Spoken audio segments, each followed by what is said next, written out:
পণের টাকা নিয়ে বাড়িতে তালা মেরে বেপাত্তা স্বামী। সংসার করতে চেয়ে তপন থানা দ্বারস্থ হলেন স্ত্রী। শনিবার 5ই এপ্রিল দক্ষিণ দিনাজপুরের তপন থানার মাঝি খন্ডায় এক ঘটনাকে ঘিরে চাঞ্চল্য। জানা গিয়েছে 2022 সালের 8ই ফেব্রুয়ারি তপন থানার মাঝিখন্ডা এলাকার ইয়াস কুর্নি ও গঙ্গারামপুর থানার চালুনের বাসিন্দা শারমিন খাতুনের রেজিস্ট্রি করে বিয়ে হয়। বিয়ের পর থেকে স্ত্রীকে নিয়ে চালুনের শ্বশুর বাড়িতেই থাকতেন ইয়াস কুর্নি। তবে মাস 6 আগে ওই ব্যক্তি তপনের মাঝিখন্ডায় নিজের বাড়িতে চলে আসেন স্ত্রীকে নিয়ে। শুক্রবার 4 এপ্রিল শারমিন খাতুন বালুরঘাটে এসেছিলেন। পরে বাড়ি ফিরে গিয়ে দেখেন গেটে তালা লাগানো, স্বামীর মোবাইল সুইচড অফ। দীর্ঘ কয়েক ঘন্টা বাইরে অপেক্ষা করেন শারমিন, কিন্তু স্বামী না আসায় রাতে বাপের বাড়ি চলে যান শারমিন। শনিবার 5ই এপ্রিল সকালে ফের শ্বশুরবাড়ি আসেন শারমিন। এদিনও গেটে তালা দেখে বাইরেই অপেক্ষা করেন। তবে স্বামী ছেড়ে চলে গিয়েছে এই সন্দেহে ওই মহিলা এদিন তপন থানার দ্বারস্থ হন। শারমিন খাতুন জানান, পণ বাবদ তার স্বামী 30 লক্ষ টাকা দাবি করেছিলেন। তবে তার বাবা 15 লক্ষ টাকা দিয়েছিলেন, বাকি টাকা জোগাড় করে দেওয়ার চেষ্টা করছিলেন। এখন মনে হচ্ছে হাতে পাওয়া 15 লক্ষ টাকা নিয়ে তার স্বামী পালিয়ে গিয়েছে। তিনি স্বামীর ঘর করতে চেয়ে থানায় দ্বারস্থ হয়েছেন। শারমিন খাতুন তিনি কি বলছেন শোনাব আপনাদের। আমার রেজিস্ট্রি বিয়ে হচ্ছে 2022 সালে হয়েছে। আমি আমার হাজব্যান্ড মিলে আমরা হচ্ছে 2.5 বছর সংসার করেছি, ঘর সংসার করেছি বাবার বাড়িতেই। তারপর আমি শ্বশুর বাড়িতে 5 মাস ছিলাম। গতকালকে আমি বালুরঘাট গিয়ে একটা জরুরি কাজ ছিল, তাই গেছিলাম বালুরঘাট থেকে এসে দেখি মেন গেটে তালা দেওয়া। মেন গেটে তালা দেওয়া তো হ্যাঁ, বাড়ির গেটে মেন গেটে তালা দেওয়া। তারপর আমি ওখানে বসে থাকি, ধর্ণা দিই, বসে থাকি কিছুক্ষণ। বসে থাকাকালীন অনেক লোকজন জড়ো হয়, আমাকে দেখা শুরু করে। তারপর আমি ওখান থেকে তো আমি আজকেও বসেছিলাম 8টা থেকে 12টা অবধি। এখন আমি থানায় এসেছি, তপন থানায়। আপনি বিয়ে করছেন যাকে, তার নাম কি? ওয়াইস কুর্নি। বাড়ি কোথায়? বাড়ি হচ্ছে দুর্গাপুর। কোন থানা? তপন থানা। সে কি করতো? সে হচ্ছে এখন চাকরি করে প্রাইভেট। হ্যাঁ। আপনার নাম কি? শারমিন খাতুন। আপনার বাড়ি কোথায়? চালুনে। বাপের বাড়ি? হ্যাঁ। কোন থানা ওটা? গঙ্গারামপুর থানা। হ্যাঁ, তা আজকে আপনি কি চাইছেন এই তপন থানায় এসে? আমি টাকা দিয়েছি, 30 লাখ চেয়েছিল। আমার বাবা 15 লাখ টাকা দিয়েছে। কখন সেটা হচ্ছে অনলাইনে পেমেন্ট হয়েছে, তার বিয়ের পরে হয়েছে। আপনি 15 লাখ টাকা দিয়েছেন? হ্যাঁ, অনলাইনে। কিছু টাকা ক্যাশ দিয়েছি, কিছু টাকা হচ্ছে অনলাইন দিয়েছি। রসিদ আছে? হ্যাঁ, রসিদ আছে আমার কাছে। আপনি এখন কি চাচ্ছেন? তপন থানায় আসছেন, আপনি কি চাচ্ছেন? আমি তো ঘর সংসার করব, তাই বলে আমি তো 5 মাস ধরে ছিলাম শ্বশুরবাড়ি। কালকেই আমি কাজের সূত্রে বেরিয়ে গেছিলাম বালুরঘাট। তারপর থেকে আমাকে ঢোকায়নি, তালা দিয়ে সবাই চলে গেছে বাড়ি ছেড়ে। শারমিনের আত্মীয় মোস্তাক হোসেন তিনি কি বলছেন শোনাবো আপনাদের। 2022 সালে আমার মেয়ের লাভ ম্যারেজ করে বিয়ে করে ওয়াইস কুর্নি। বিয়ে করার পর ঘর সংসার করে আমাদের বাড়িতেই ছিল 3 বছর ধরে। তারপরে শ্বশুরবাড়িতে আসে, 6 মাস ধরে শ্বশুরবাড়িতে থাকে। কোনো একটা কাজের জন্য বালুরঘাটে মেয়ে কালকে যায়। তারপরে ফিরে আসে, দেখে মেইন দরজায় তালা মারা।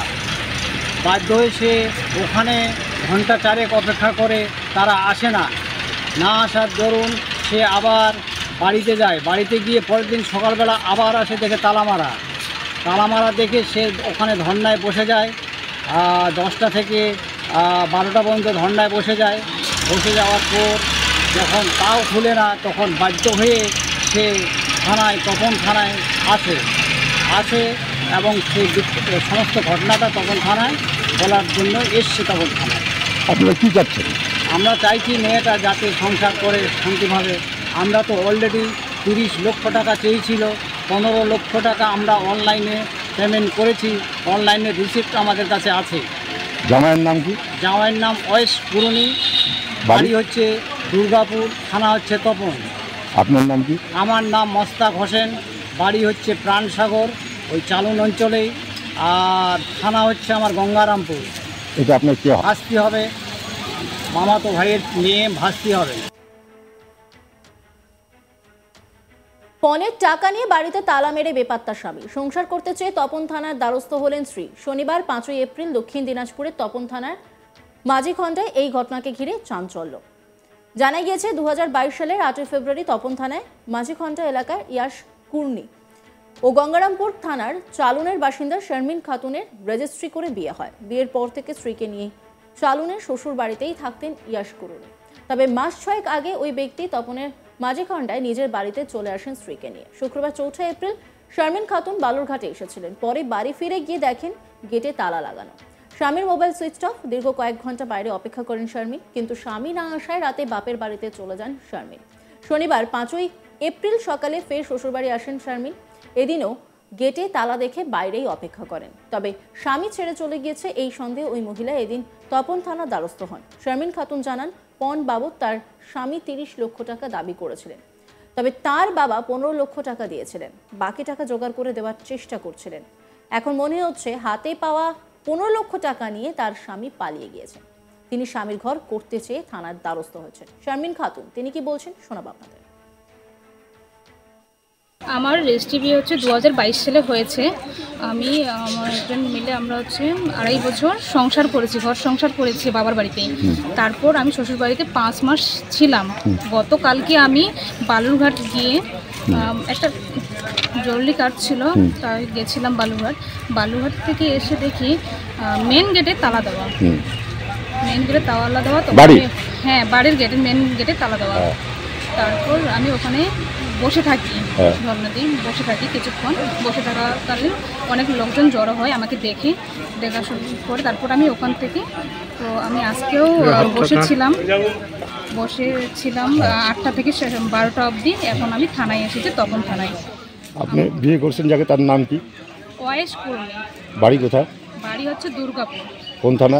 তপন থানা। সে কি করতো? সে হচ্ছে এখন চাকরি করে প্রাইভেট। হ্যাঁ। আপনার নাম কি? শারমিন খাতুন। আপনার বাড়ি কোথায়? চালুনে। বাপের বাড়ি? হ্যাঁ। কোন থানা ওটা? গঙ্গারামপুর থানা। হ্যাঁ, তা আজকে আপনি কি চাইছেন এই তপন থানায় এসে? আমি টাকা দিয়েছি, 30 লাখ চেয়েছিল। আমার বাবা 15 লাখ টাকা দিয়েছে। কখন সেটা হচ্ছে অনলাইনে পেমেন্ট হয়েছে, তার বিয়ের পরে হয়েছে। আপনি 15 লাখ টাকা দিয়েছেন? হ্যাঁ, অনলাইনে। কিছু টাকা ক্যাশ দিয়েছি, কিছু টাকা হচ্ছে অনলাইন দিয়েছি। রসিদ আছে? হ্যাঁ, রসিদ আছে আমার কাছে। আপনি এখন কি চাচ্ছেন? তপন থানায় আসছেন, আপনি কি চাচ্ছেন? আমি তো ঘর সংসার করব, তাই বলে আমি তো 5 মাস ধরে ছিলাম শ্বশুরবাড়ি। কালকেই আমি কাজের সূত্রে বেরিয়ে গেছিলাম বালুরঘাট। তারপর থেকে আমাকে ঢোকায়নি, তালা দিয়ে সবাই চলে গেছে বাড়ি ছেড়ে। অন্যান্য খবরের আপডেটের জন্য অবশ্যই নজর রাখুন আজ তাক বাংলার ইউটিউব স্ট্রিমিংয়ে। লাইক, কমেন্ট, শেয়ার এবং সাবস্ক্রাইব করতে ভুলবেন না।